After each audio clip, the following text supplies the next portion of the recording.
ఇది కేవలం ఆయన కథనం అంటే రివ్యూ మీదనే.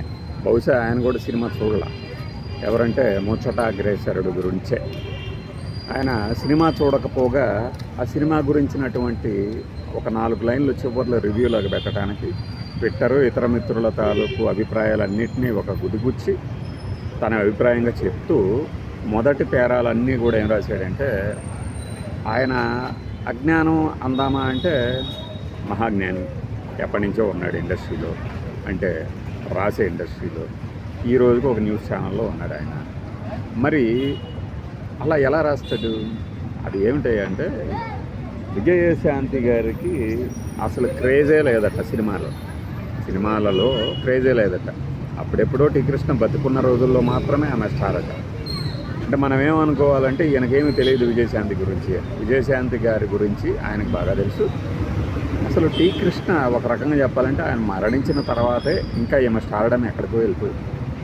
టీ కృష్ణ గారు బహుశా విజయశాంతి గారితో తీసిన చివరి సినిమా భారతనారి అనుకుంటాం. దాని తర్వాత కదా కర్తవ్యం, గ్యాంగ్ లీడరు,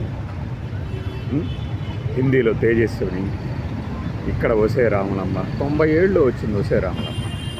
టీ కృష్ణ గారు ఎప్పుడు చనిపోయారు? కొద్దిగా మైండ్ ఉండాలిగా రాసేటప్పుడు. మనం ఏం రాసినా మన వ్యూవర్స్కి మన స్టైల్, తెలుగులో శైలి అంటాం కదా, ఆ శైలి నచ్చింది కదా అని చెప్పేసి వాళ్ళకి ఏది పడితే అది రాసేయటం. ఏం రాస్తున్నారు మీరు? విజయశాంతి గారికి అసలు క్రేజే లేదు. అసలు రాజకీయం ఆమెను ఎవడు పట్టించుకున్నాడు?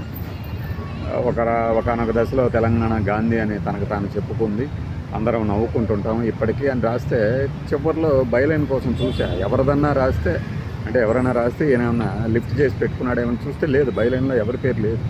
అంటే ఇది ఆయనదే, ఈ రాత ఆయనదే. విజయశాంతి గారికి క్రేజ్ లేకపోవడం ఏంటి నాకు అర్థం కాలేదు. ఏ క్రేజు లేకుండానే ఒక రాజ్యసభకి పంపించేంత, ఏది టీఆర్ఎస్ నుంచి రాజ్యసభకు పంపించేంతగా ఆమె ఎలా ఎదిగింది? మరి ఆమెకి ఏ క్రేజ్ లేకపోయినా. అఫ్కోర్స్ ఆమెకి తెలంగాణకి సంబంధం లేదు, ఫైన్. కానీ సెంటిమెంట్ని చక్కగా వాడుకొని ఒక పార్టీ పెట్టింది ఆవిడ. ఆ పార్టీకి గుర్తింపు ఉంది. ఆ గుర్తింపు వల్లనే కేసీఆర్ గారు రాజ్యసభకి పంపించారు. ఆమెకి చేతైనంతగా ఆమె దాన్ని వాడుకుంది. ఒక స్థాయికి ఎదిగింది. ఈ రోజున మళ్ళీ ఎమ్మెల్సీ అయింది. అలాంటి ఆమెకి ఏమీ క్రేజ్ లేదని రాయటం.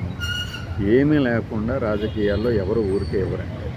కనీసం ఆ పార్టీలకు లాయల్టీ చూపించినా ఇచ్చేస్తారు. అలాంటిది విజయశాంతి గారి గురించి పైగా అదేదో మహేష్ బాబు సినిమాలో చేసింది, అదొక పనికి మాలిన పాత్ర అని రాశాడు ఆయన. మహేష్ బాబు సినిమాలో చేసిన పనికి మాలిన పాత్ర. నా జీవితంలో నేను తప్పుని రైట్ అని కొట్టిందే లేదు అని ఒక్క లైన్ చాలు కదా ఆ పాత్ర ఔన్నత్యం ఏంటో తెలియజేయడానికి. అలానే క్లైమాక్స్లో అలా ఎలాగమ్మా ప్రాణాలను అంత ఈజీగా ఇచ్చేస్తారు దేశం కోసం, ఎలా ఇవ్వాలనిపిస్తుంది, మీకు ఏమీ బాధ అనిపించదా అని మహేష్ బాబుని అడుగుతుంది. అతని పేరు సత్యదేవ్ క్యారెక్టరు విజయశాంతి కొడుకు అయితే చనిపోతే అతని స్థానంలో బాధ్యతలు నిర్వర్తించడానికి మహేష్ బాబు వస్తే, సర్లేరు నీకెవరు అనే సినిమా 200 కోట్లు కలెక్ట్ చేసింది. అది మీకు వేస్ట్ సినిమా. సరే, సినిమా గురించి నీ అభిప్రాయం నువ్వు చెప్పావు. వేస్ట్ క్యారెక్టర్ కూడా అవుతుంది అది. ఒక లెక్చరర్ పాత్ర, తప్పును తప్పు అని చెప్పే లెక్చరర్ పాత్ర ఈ రోజుల్లో ప్రతివాడు చీప్గా చూపిస్తుంటే, ఒక హుందాతనం ఆపాదించినటువంటి ఆ క్యారెక్టర్ మీకు చీప్ అనిపించింది. ఓకే, అన్నీ కూడా మీ వ్యక్తిగత అభిప్రాయానికి వదిలేస్తాను.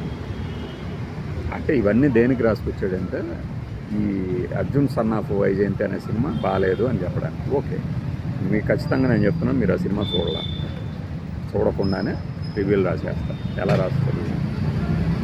ఓకే, ఆ తర్వాత నిజంగానే ఆ సినిమా బాగుండకపోవచ్చు, అది వేరే విషయం. కానీ దానికి బ్యాక్గ్రౌండ్గా వీళ్ళు గతంలో ఏం చేశారు, అదేం చేశారు.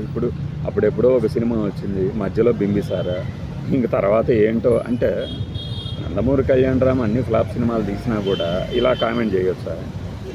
అదే అతని డబ్బులు, అతనుకున్న ఫాలోయింగ్తో అతనికి మినిమమ్ గ్యారంటీనో లేకపోతే ఫ్లాపులతోనో నడుపుకొస్తున్నాడు. కెరీర్ అంతా ఫ్లాపులతోనే సాగిందని రాసుకోండి అని అప్పుడెప్పుడో వచ్చింది, మధ్యలో ఒకటి. అంటే మీరు ఏం చెప్పదలిచారు? సినిమా గురించి కాకుండా వాళ్ళ కెరీర్ని విశ్లేషించదలిచారా? మీకన్నా ముందే మాకు తెలుసు ఆ సినిమా స్టోరీ ఏంటి అనేది. మేమేమైనా చెప్పామా? అంటే నువ్వు చెప్పబోతే ఎవడూ చెప్పక్కర్లేదా అంటే అది కాదు కదా. మీరు సినిమా చూడలేదు, సినిమా చూడకుండా రివ్యూ రాశారు. సినిమా గురించి రాస్తే ఓకే. విజయశాంతి గారి కెరీర్ గురించి ఏదో మీరు దగ్గరుండి ఓనమాలు ఇప్పుడు మా గురించి కొంతమంది మాట్లాడుతుంటారు. ఏది మేము ఇలా అనుకోలేదు అలా అనుకోలేదు, నువ్వేమన్నా నా దగ్గరుండి చూసావంటారు నా లైఫ్ని అంతా. అసలు నీకు ఏం తెలుసు? బొచ్చుగాడు ఒక 2-3 గంటలు చూస్తావు, నువ్వు నా గురించి కామెంట్ చేస్తావు అని మేము అనుకుంటాం. అట్లానే ప్రతి వాళ్ళ జీవితాన్ని మీరు ఏదో దగ్గరుండి ఓనమాలు దిద్దిచ్చినట్టు విజయశాంతి గారి కెరీర్ గురించి నీకేం తెలుసు? ఆమె తమిళనాడులో కూడా సూపర్ స్టార్. ఒక హీరోయిన్ అంటే ఒక కథానాయికకి జీవితంలో ఎవరు అనుభవించలేనంత వైభోగం అనుభవించిన హీరోయిన్లో ఆమె.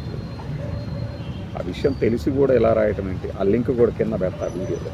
అలానే మనది ఎక్కువ మంది అడుగుతున్నారు కదా ఏంటి అది ఎక్కడ పోస్ట్ చేస్తున్నారని. సినిమా ప్రపంచం మీకు లింక్ కూడా పెడతాను, అందులో కూడా చూడండి వీడియో.